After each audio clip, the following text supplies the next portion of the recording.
kwa siku njema umefanya kwa ajili yetu. Tunajitisha katika uwepo wa nguvu zako siku ya leo. Tunaomba neema yako katikati yetu ituwezeshe sasa kufanya vizuri katika majira haya. Asante kutuleta katika faragha hii, Mungu Mwenyezi, kutupa hekima na maarifa mengi, tayari kwa kazi yako njema au utume huu mkubwa ambao umeweka mbele yetu, katika jina la Yesu, amen. Amen. Chukua nafasi yako na Bwana kubariki watenda kazi. Na tutakuwa na muda mfupi tu. Hata hivyo hatuna muda mwingi wa kuwepo. Muda wetu ni mchache wa kuwa hapa duniani, number 1. Number 2, muda wetu wa kazi pia ni mchache.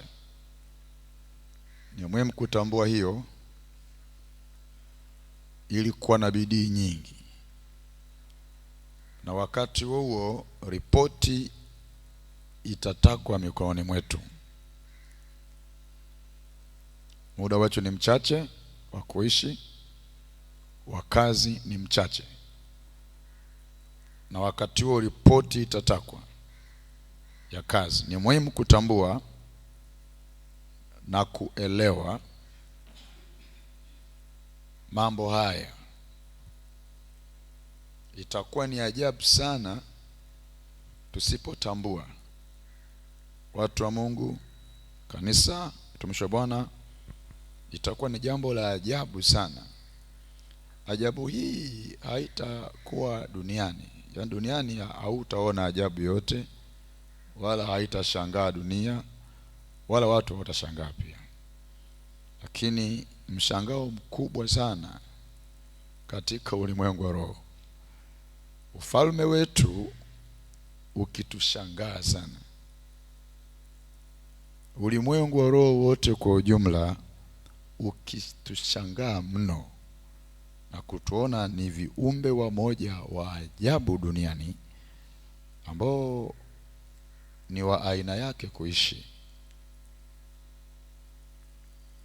Ulimwengu wa roho upande wa gizani, Shetani na ufalme wake wote, nao watashangaa sana. Kwani aina gani ya watu wa Mungu hawa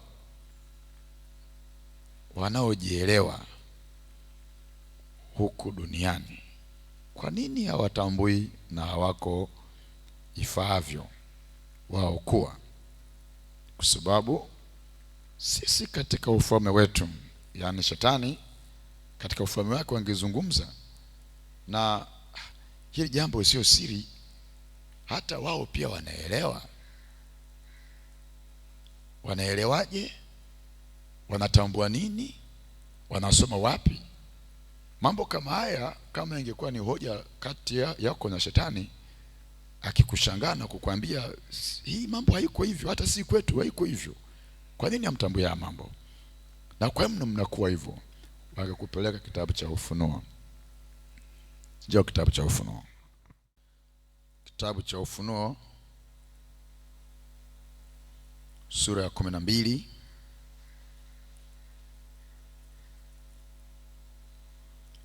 mstari wa 12.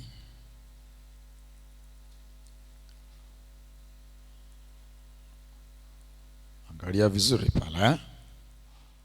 Kwa hiyo shangilieni enyi mbingu, nanyi mkao humo, ole wa nchi na bahari, kwa maana yule ibilisi ameshuka kwenu akiwa na nini? Hasira kali sana, akijua ya kuwa ana namna gani?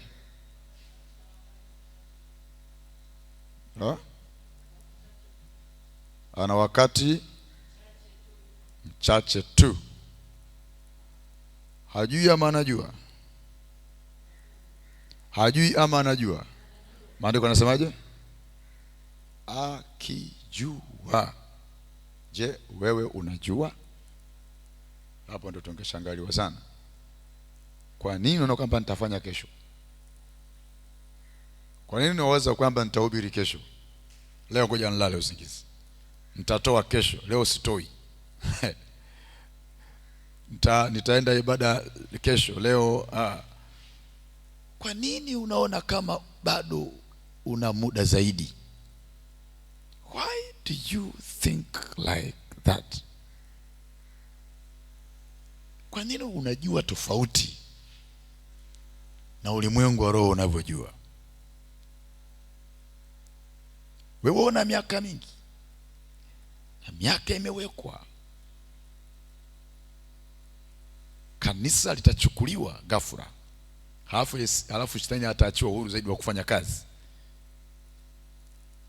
Lakini kabla ya kuchukuliwa hapa, anapambana kwamba wachukuliwe wachache, ikiwezekana wakosekane kabisa, wote ni baki nao.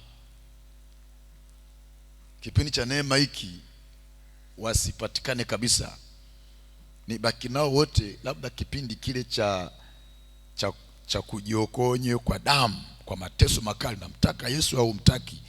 Namtaka Yesu, nakatwa sikio moja kwanza. Bado nataka Yesu au namna gani? Ambia mimi sasa, unasema nikiacha ni wale watakaojua ni bora niteseke saa hizi kwa maumivu makali, lakini niingie mbinguni kuliko nikamkana Yesu saa hizi naenda jehanamu. Watakao ng'ang'ana kutokumkana Yesu, lakini kwa wakilazimishwa kumkana kwa maumivu makali na mateso mpaka kufa. Kwa hiyo kipindi kile wakibaki, kipindi kile wachache, labda wachache watakao kuwa wanavumilia yale mateso na maumivu. Kipindi cha neema hiki sitaki nione watu wakihubiri wanazuiliwa, watu wakiokoka, hata wakiokoka wasidumu, wabaki tu hivyo tu, watamani tu uponyaji wao, lakini wasidumu na huyu Mungu. Maana nisingependa watu kusajiliwa mbinguni wakati kama huu na wakadumu. Wale wanaong'ang'ana ukaa katika Mungu, napambana nao ni washushe chini, na watumishi wa Mungu napigana nao kabisa kabisa, wasifanye kazi. Washindane wao kwa wao kwanza, wagombane wao kwa wao kwanza, wasielewane wao kwa wao kwanza, wasiwe na nia moja wao kwa wao kwanza. Ni wachanganye ili kwamba kazi ya huduma isitendeke kabisa, wala mwili wa Kristo usijengwe kabisa. Zile huduma tano zinavurugwa, watu wachanganyikiwe. Hapo ndipo angepeleka mitume wake wa uongo, manabii wake wa uongo, wachungaji wake wa uongo, watu wakachanganyikiwa, watu wakatapeliwa, wakaliwa. Ili ile namna ya wokovu tukaivuruga sura yake. Ambia wokovu kama ndio ubasti na bwana, siku hizo wokovu ueleweki. Yaani dunia ibaki imeshangazwa, imeharibika. Tumeharibu kwamba wasiwezi kupokea neno la Mungu tena katika usahihi. Kwa hiyo angepeleka watu wao wakawachanganya mule ndani.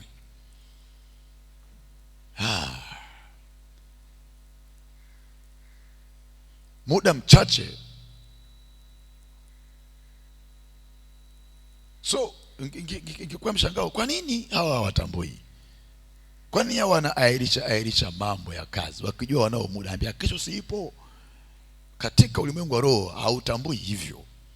Ulimwengu wa roho unajua kwamba leo ikipita sijafanya kazi, no, huu muda mchache tusingetaka kupoteza hata nukta moja.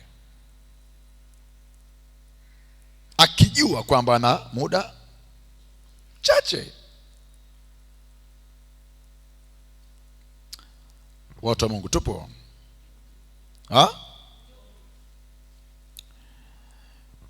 Kwa habari ya vita na watakatifu na mashambulizi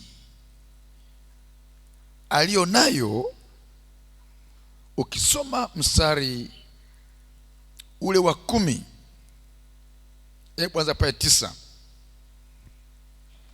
nataka uone kidogo tu the way namna gani muda ulio nao katika vijana kwa wazee, kwa marika yenu. Please, ni muhimu kutambua mambo vizuri sasa kama watumishi wa Bwana. Angalia pale mstari ule wa 9. Lile joka kuu, sema joka kuu, sema na joka kuu sio kanyoka au kajijoka fulani, ni joka kuu. Naomba umaki vizuri na kusoma maandiko, sentensi zake zile uwe unazichunguza vizuri.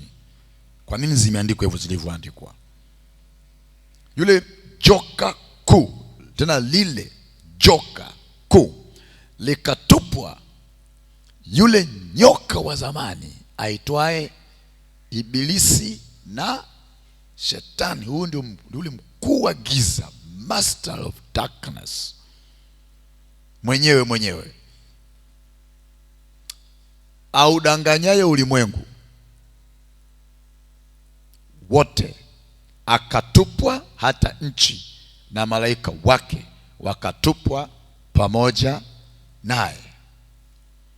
Kazi kubwa ni nini? Kazi yake kubwa ni nini? Kudanganya ulimwengu. That is the mission of this joka kuu. Kudanganya ulimwengu. Na wakati huo hiyo kazi ifanyike kwa bidii, because wanao muda mchache tu wa kudanganya ulimwengu. Kwa hiyo chochote kingefanywa kwa bidii. Inakwaje wewe mpinzani huyu tuliye naye anajua ana muda mchache wa kazi, inakwaje wewe una muda mwingi? Hii ni ajabu sana. Ina maana kuanzia hapo adui yetu yuko very very strategic, yuko kimikakati. Kazi yake ameiprogram kimikakati.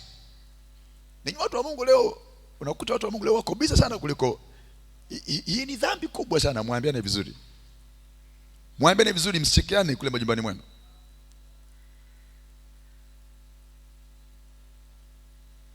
Nawaambia kweli, kuna hatari kubwa tutakayokutana nayo baadaye. Tukajikuta tumekosa kabisa, tumekosa ufalme wa Mungu.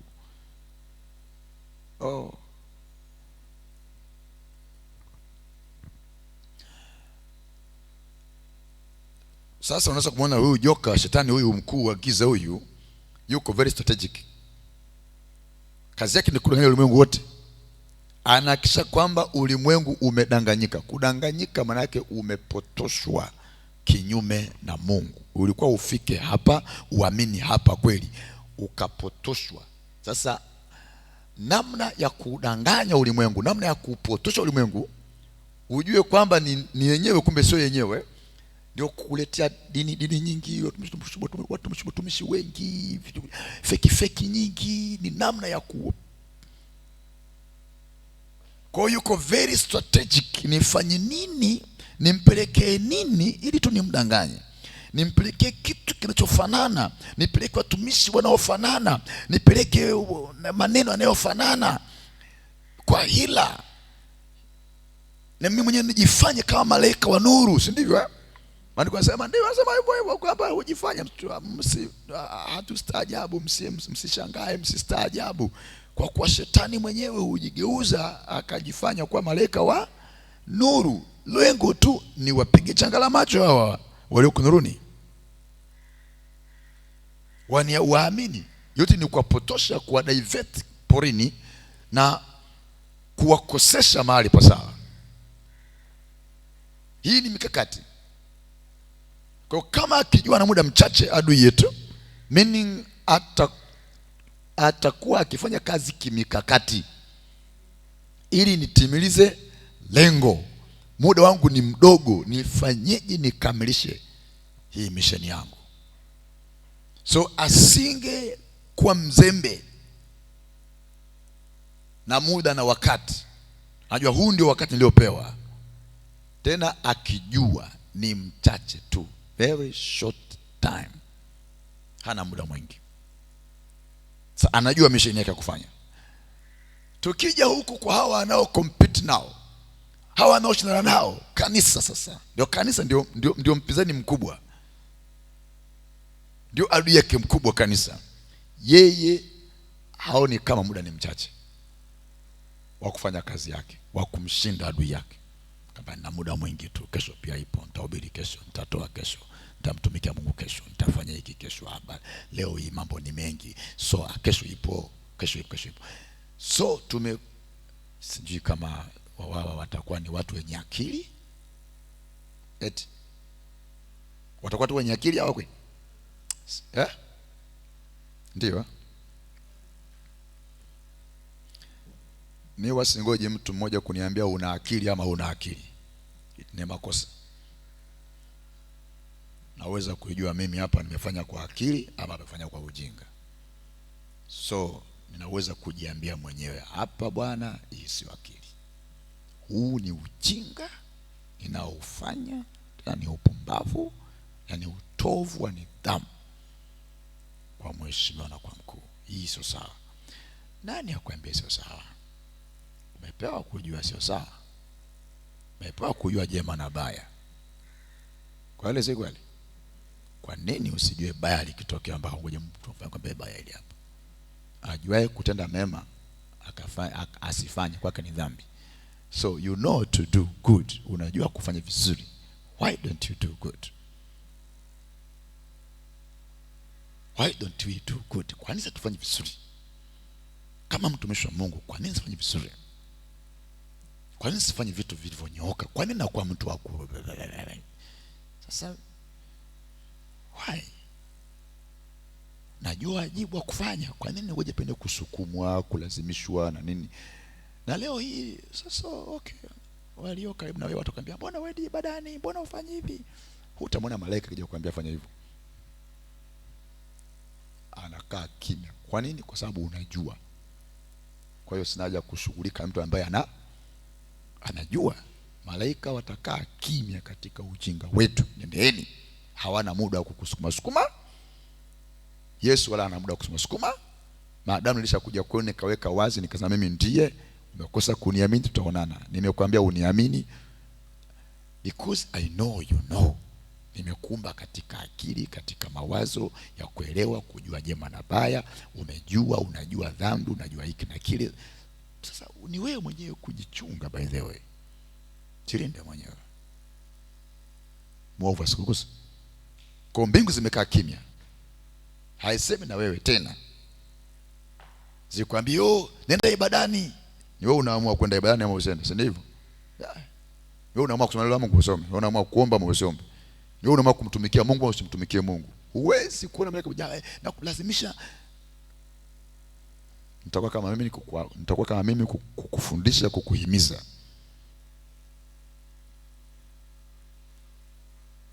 Na mtumishi wa Mungu tu amesema, mtu tu kasema tu.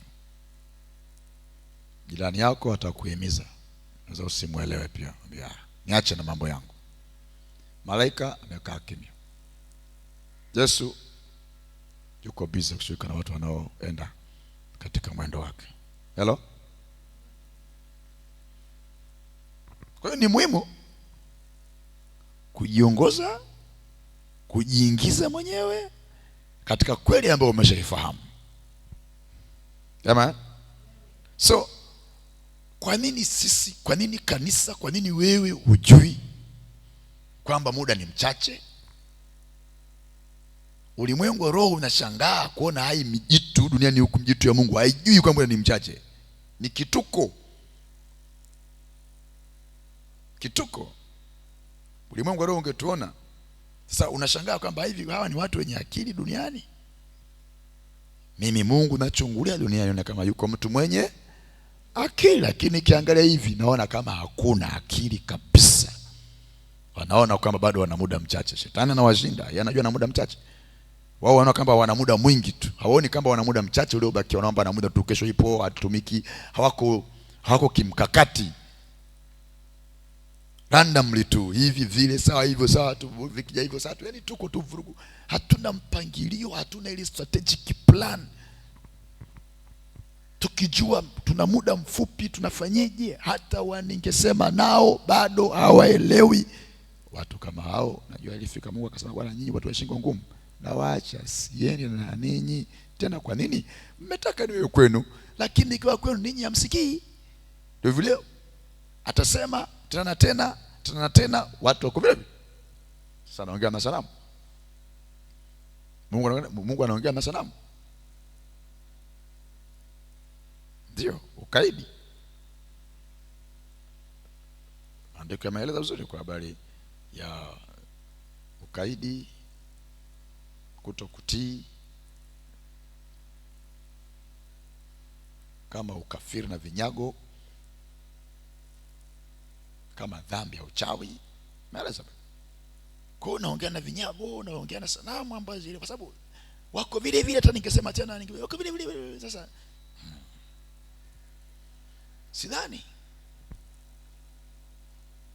kama Mungu anaridhishwa na akili za walioko duniani, kama kweli ziko timamu, ziko smart, kwamba kweli kiangalia duniani kuna wenye akili wapo, na hapa wana akili. Sio wana akili leo, kesho akili zimepotea, na kesho kutwa. Unajua wakati mwingine pia unaweza ukajenga mazingira ya kutokuaminika. Hello. Sizo kwa makini. Tunaweza kujenga mazingira ya kutokuaminika. Katika maisha yako ya kawaida, unaweza kuna mtu uliokuwa unamwamini mwanzo vizuri, lakini baadaye kidogo hapo akajenga yeye mwenyewe mazingira ya kutokuaminika. Kwa hiyo humwamini tena bwana, na lakini kwa nini amejenga mazingira ya kutokuaminika mbele yako? Kwa namna alivyo sasa, anavyotenda, ambaye sasa hivi huyu ukimtuma tegemea kufanyika au kufanyika. Kwa sababu ilikuwa. So unamfanya huyu aliyekuwa na kuamini kukaa kwenye wakati mgumu sana kuhusu wewe. Sasa Mungu anaweza akafika atoe kwamba tumejenga mazingira kutokuamini kwake, kwamba hawa ndio hivyo. Hawaaminiki. Mtu asiyeaminika utamkabidhi kitu gani cha thamani kubwa? Hapana. Ndio huyo, wacha tu apige safari zake, lakini simwamini 100%. Tujenge mazingira ya kuaminika na Mungu wetu. Naeleweka vizuri? Kuna sifa moja tu za wale watu waliokuwa tulijifunza wakati fulani, watu ambao walipewa talanta, mwingine hivi. Kuna sifa moja pale wanafika mwisho wanaambia, vema mtumwa mwema, ulikuwa mwaminifu. Ulikuwa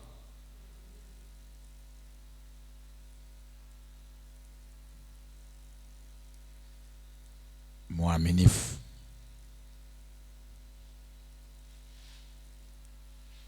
Sio kitu kingine chote kile. Sio chote kinginecho. Sio kwamba ulikuwa umefanikiwa sana. Pamoja na kufanikiwa kwako nini, kuna sifa moja tu, mtumwa mwema na mwaminifu. A good servant and faithful one. Hii ndio sifa ya wote, mtumwa mwema na mwaminifu. Mwema na mwaminifu. Sio kwamba sio mbarikiwa, sio mfanikiwa, sio mambo gani. Forget about that. Mwema, mwaminifu. Kama naweza kukuamini, mwaminifu. Sio sifa nyingine yoyote. Faithful.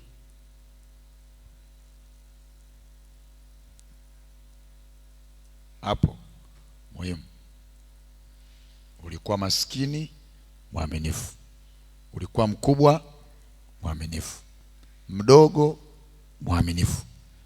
Kwa hali zozote zile aliyetumwa kufanya, sifa mwaminifu, ingia katika raha yangu. So tujenge mazingira ya kuaminika katika sana wakati kama tulionao, kumtumikia Bwana. Amen. Mstari wa 10 sasa, angalia pale. Tumeona pale joka yule audanganye ulimwengu, sawa? Kule chini tumeona ana muda mchache pale 12, lakini 10 sasa. Nikasikia namna gani? kuu ikisema, sasa kumekuwako nini? Wokovu na nguvu na ufalme wa Mungu wetu na mamlaka ya Kristo wake, kwa maana ametupwa wapi? Nani anafanya kazi 24 hours, 24/7, masaa 24 wa wiki nzima. Hana sabato, hana pumziko, hana break. Mna break nyinyi? Wakati una break, mwenzako hana break, yuko kazini. Wakati umelala, yeye yuko kazini muda wote, kila siku, 24 hours. Hana short time break, hana likizo, hana namna gani. Why all of that? Because anajua muda ni, hakuna siku ya kupoteza, sina mapumziko, sina muda wa kulala. Ndugu zangu, sijui kama tunaelewa hivi kitu vizuri. Tuko kwenye muda wa vita na mashindano ya kweli kweli. Sometimes I wonder, na bado anacheza tu hivi, kati mwingine naona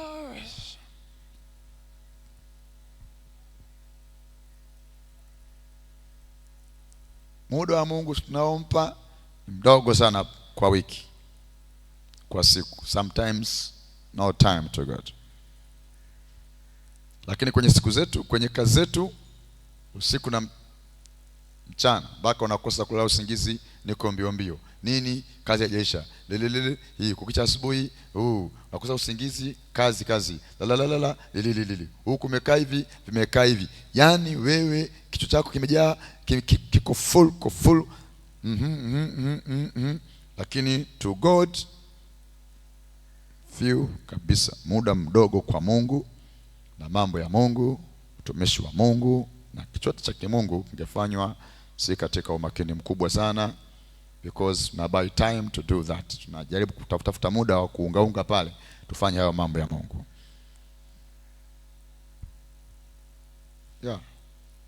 Kwani wataka nani atuambie hayo maneno? Si ujiambie mwenyewe, si unaelewa? Nani akwambie? Akikwambia tunapewa utakasirika. Jisemeshe mwenyewe, jipime mwenyewe, tujiangalie wenyewe, tujicheki wenyewe. Is it true or what? Tuna buy time.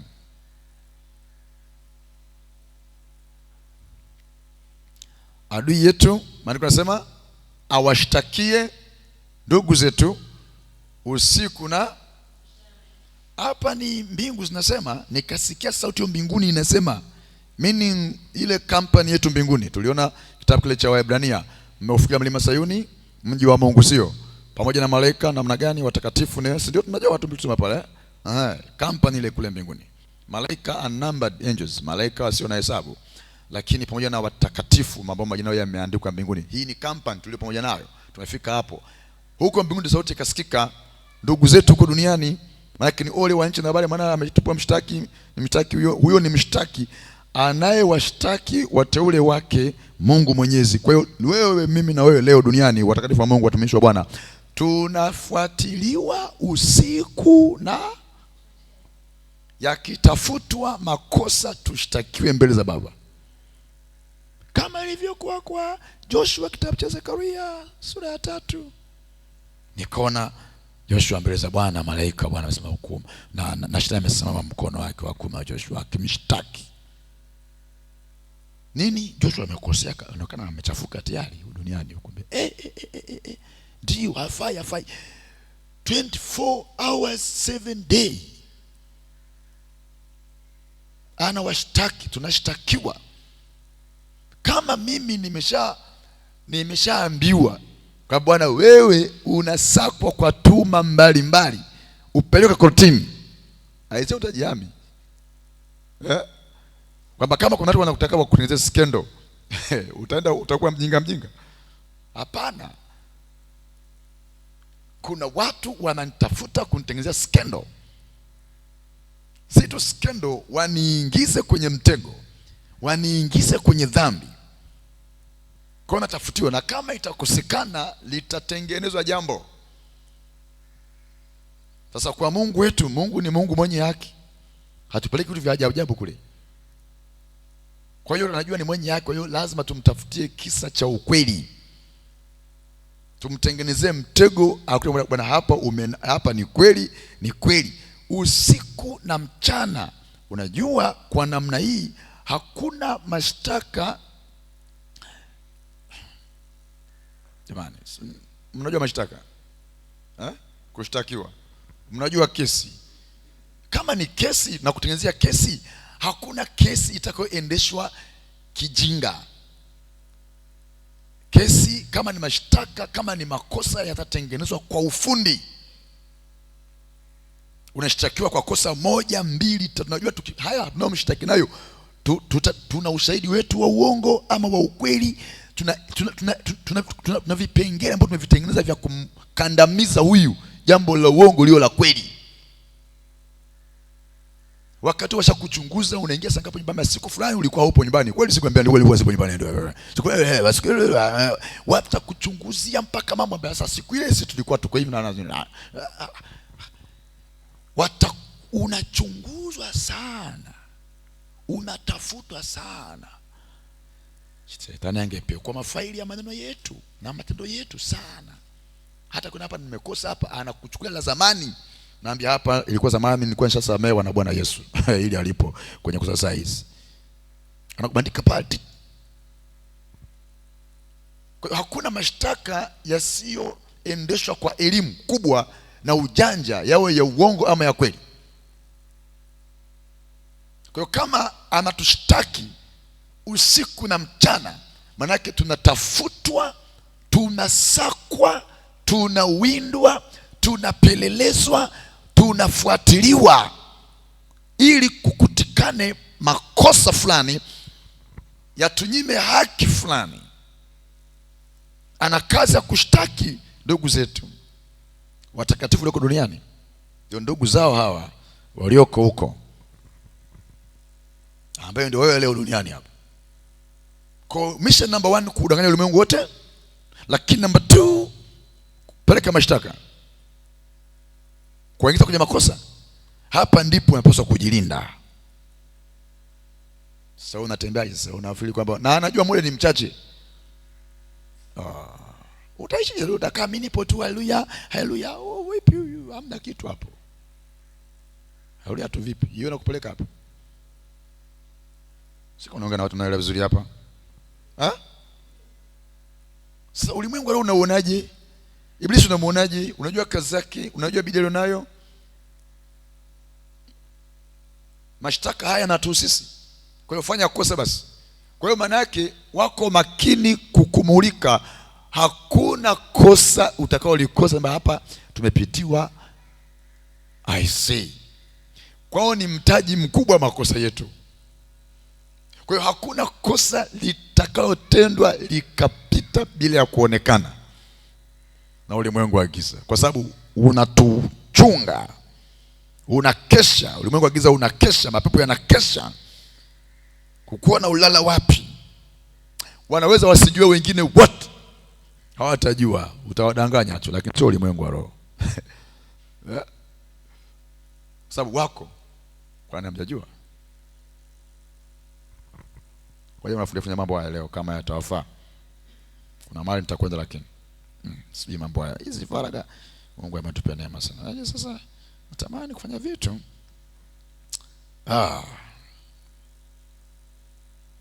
Natamani kufanya vitu kwenu, lakini ni shida. Paulo anasema natamani ni shida.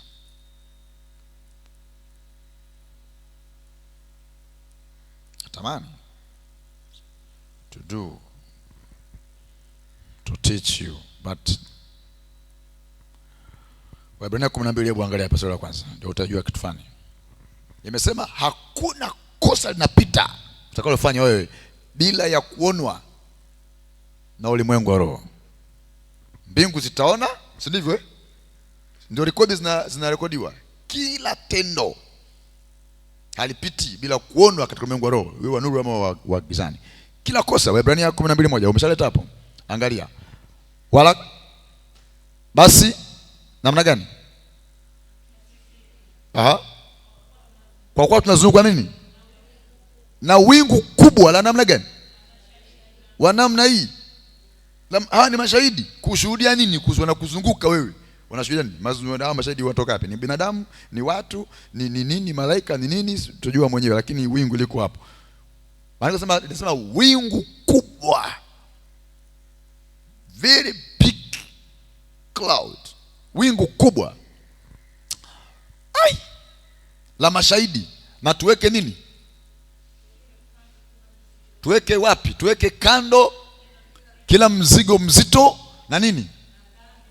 Ile itusingayo kwa upesi, na tupige mbio kwa saburi katika yale mashindano yaliyowekwa mbele. Weka kando kila mzigo mzito na dhambi. Kwa nini?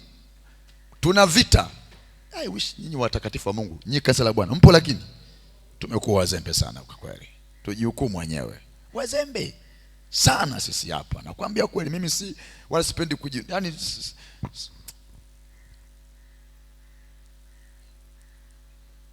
tusijiweke tu kwenye mazingira na magana kati mambo sio mazuri sometimes. Sawa? Bado mambo bado sisi bado. Therefore then, since we are surrounded by so great cloud of witnesses, meaning who have borne testimony to the truth.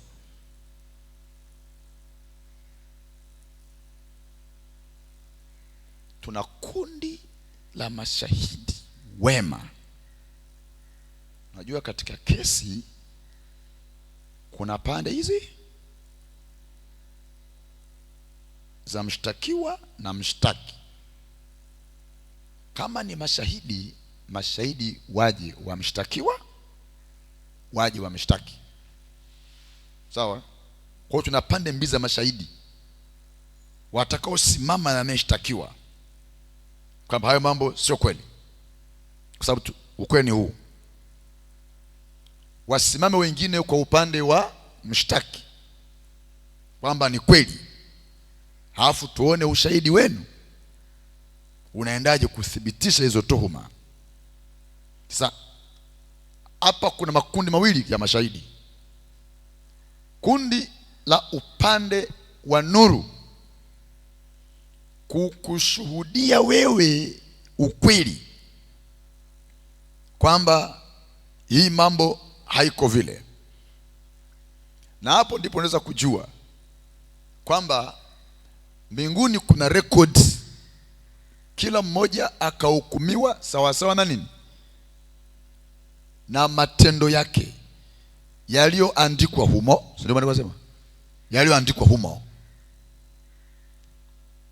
Kwa hiyo maana yake mbingu zinanukuu, ni shahidi.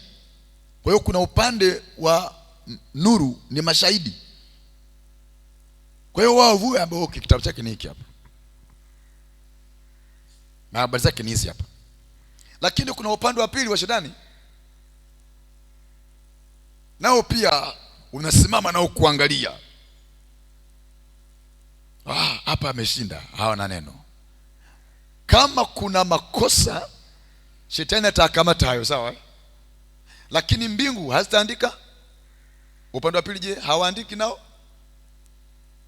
Wanaandika makosa. Ndio maana tutahukumiwa sawa sana na matendo yetu yaliyoandikwa humo. Kwa hiyo maovu si kwamba ibisi ndio atakaoandika kuja kutushtaki nayo. Shetani atadhibitiwa atakapoanza kuleta vitu vya uongo kwako ambavyo havimo. Kaambia wewe unasema uongo, rekodi zake zote ziko hapa. huna mashiko katika hiyo kesi juu ya mtu huyu, ni uongo. Kwa kuwa sisi pia tunanukuu. Kama jambo ni la kweli, mbingu pia zinanukuu kwamba kweli umefanya makosa, nukuu. Kwa hiyo mbingu hazitegemei ushahidi wa shetani, wala hazipo kunitetea tu kwa sababu eti mimi hamna hiyo. Katika makosa sitetewi.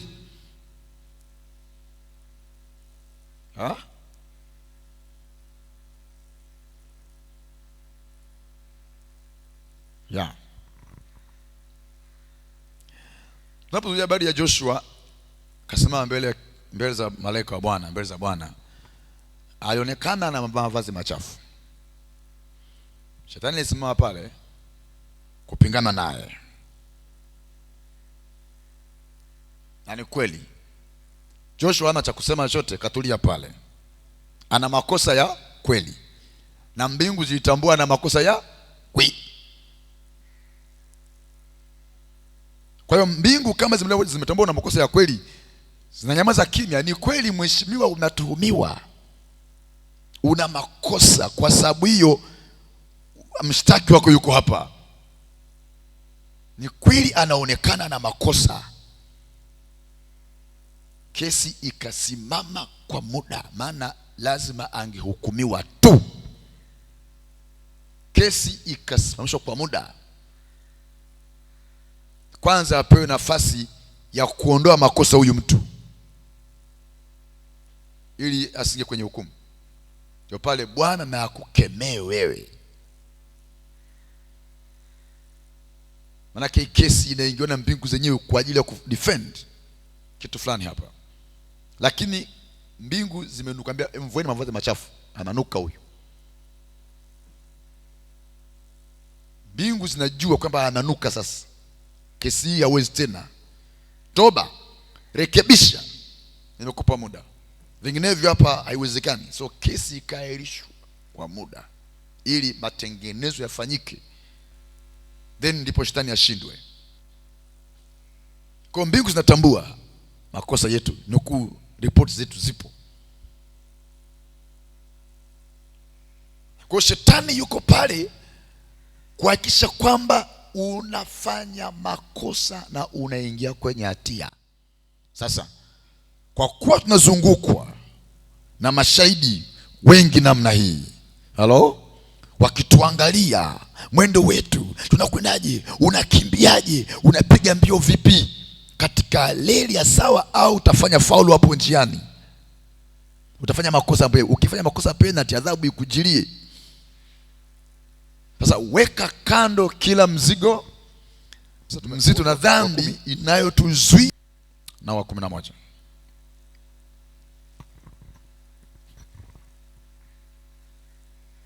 Mambo kimbia pale kwa haraka by the way. Ufunuo 11 sasa. Nao wakamshinda, angalia sasa pale, wakamshinda kwa damu ya mwana kondoo na kwa neno la ushuhuda wao, ambao hawakupenda maisha yao hata kufa. Wakamshinda huyo mshtaki, sawa? Wakamshinda mwenye kudanganya ulimwengu kwa neno, kwa damu ya mwana kondoo, wokovu. Kwa sababu amesamehewa kwa damu hii, ukija mashtaka yanapita juu na ina pass over. Kwa sababu damu ya Yesu inaonekana iko na wewe. Unaonekana umetakaswa. Lakini siku utakapofanya dhambi tu, damu haina kazi na wewe tena ya kukulinda, kuprotect, because unahitaji damu ikutakase. Fanya dhambi tu, umeharibu mambo, unapatwa. Kwa damu ya mwana kondoo, manake wako kwenye agano la damu, na bado utakaso wao kwa damu ile inafanya kazi, inanena haki kwako. Amen. Kwenye wokovu, kwenye wokovu. Wakamshinda kwa damu ya mwana kondoo. Wamesamehewa dhambi zao, wanadumu katika utakaso wao. Lakini baada ya kusamehewa dhambi zao, baada ya kupokea wokovu wao, na kwa neno la ushuhuda wao, kwa neno la ushuhuda wao. Kwa hiyo kutakaswa kwetu, tunamshinda shetani katika mashtaka ya kutushtaki sisi katika dhambi. Nani atakiwa shtakia watu wa Bwana? Yesu ndiye aliyekufa kwa ajili ya dhambi zao, ameufuka kwa ajili yao. Hakuna atakayoshtaki hapa. Mashtaka yana repel, hayaingii, yanaparishwa mbali. Lakini namba 2, tunamshinda huyu mshtaki kwa neno la ushuhuda. Kazi, kuwajibika, kuhubiri, kusema tunamshinda. Kwa hivyo kama hakuna wahubiri, hakuna wanaofanya kazi, kazi zinafanya kazi.